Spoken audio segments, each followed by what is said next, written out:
Menachot das Kaf Zayin. Résumé. Les Mishnayot de ce daf ramènent une longue liste d'une dizaine de choses, de mitzvot, qui sont composées de plusieurs espèces, par exemple plusieurs azaot, ou plusieurs espèces qu'il faut amener avec le lulav, ou que le metzora doit amener pour se purifier, et ainsi de suite. Et les parties différentes de la mincha qui est composée du kometz et de la levona et de l'huile. Et la Mishnah dit que toutes ces choses-là, donc la liste de nos Mishnayot, elles sont toutes indépendantes, indispensables et dépendantes l'une de l'autre. Donc s'il en manque une, le reste n'est pas valable. Comme par exemple, dans la deuxième Mishnah, on voit les deux boucs de Yom Kippour, ils doivent venir à deux. Si on en a qu'un sur deux, eh bien le deuxième ne vaut rien, c'est pas la peine de l'amener. Et de même pour toute la longue liste qui est ramenée ici.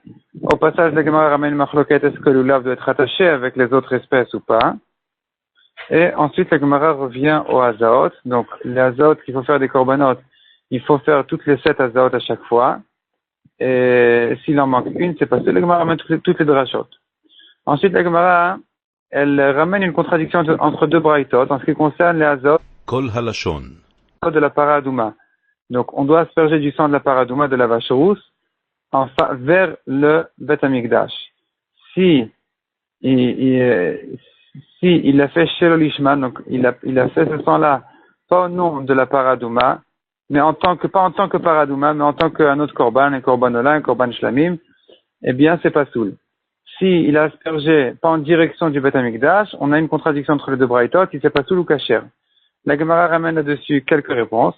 Première réponse, c'est de dire, après une longue introduction, on pourrait faire le rapport avec une machloket entre Rabbi Yehuda et Rabbanan.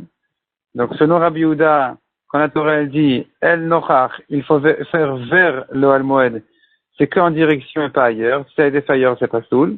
Selon Rabbanan, par contre, c'est kasher.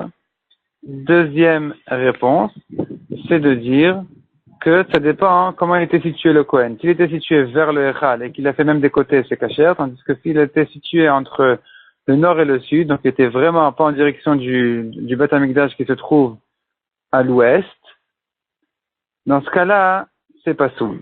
Donc voici les deux réponses pour résoudre le problème de la contradiction entre les deux braïtot.